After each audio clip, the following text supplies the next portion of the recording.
कहानी छोटे तारे की प्रेरणा। एक समय की बात है, एक शांत और चमकदार आसमान में एक छोटा सा तारा था जिसका नाम था ट्विंकल। ट्विंकल आसमान में सबसे बड़ा या सबसे चमकदार तारा नहीं था। सच कहें तो वह अक्सर दूसरे तारों से कहीं कम चमकता था।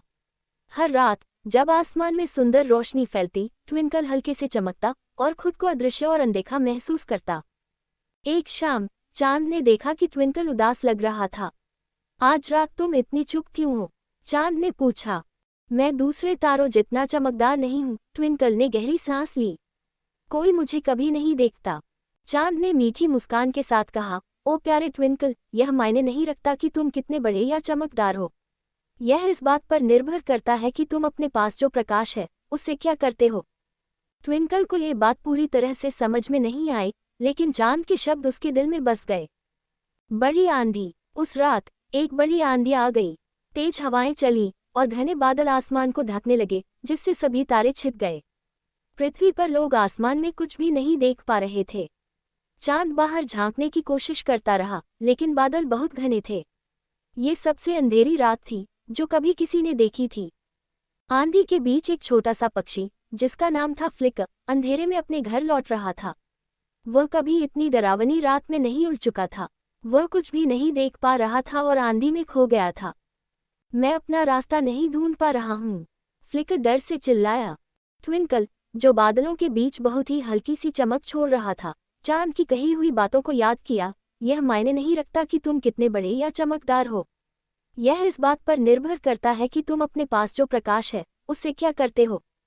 भले ही वह छोटा था, ट्विंकल ने कुछ करने का निश्चय किया। उसने गहरी सांस ली और जितना हो सके उतनी चमक के साथ अपनी रोशनी फैलाई। अचानक उसकी हल्की सी रोशनी अंधेरे को चीरती हुई दिखाई दी और फ्लिक को अपना रास्ता मिल गया। फ्लिक ने उस छोटी सी चमक को देखा और उसकी ओर उड़ने लगा। धीरे धीरे वह रोशनी के पीछे पीछे उड़ते हुए अपने घर तक पहुंच गया। तुमने ये किया, फ्लिक खुशी से चाहते हुए बोला। तुमने मुझे घर का रास्ता दिखा दिया। सीख मिली। आंधी शांत हुई और आसमान फिर से साफ हो गया। ट्विंकल की रोशनी अब भी दूसरी तारों जितनी तेज नहीं थी, लेकिन वह फ्लिक को सुरक्षित घर पहुंचाने के लिए पर्याप्त थी। अब उसे यह एहसास हुआ कि वह कितना महत्वपूर्ण था, यहाँ तक कि सबसे छोटी रोशनी भी किसी के लिए बहुत मायने रख सकती है।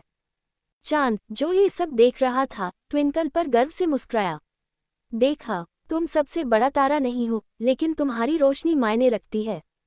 हर रोशनी का अपना एक उद्देश्य है। ट्विंकल को अब गर्व और खुशी महसूस हो रही थी। अब उसे पता था कि वह आसमान का सबसे चमकदार तारा भले न हो, लेकिन उसकी रोशनी भी खास है और वह दूसरों की मदद कर सकता है। समाप्त। योजक चिन्ह योजक चिन्ह योजक चिन्ह। कहानी से सीख। यह मायने नहीं रखता कि तुम कितने छोटे हो, तुम्हारी रोशनी बहुत महत्वपूर्ण है। कभी भी अपनी ताकत को कम मत समझो। ये कहानी बच्चों को अपने आत्मविश्वास को बढ़ाने और यह समझाने के लिए प्रेरित करती है कि हर छोटी मदद और हर छोटा कदम दुनिया में बड़ा बदलाव ला सकता है।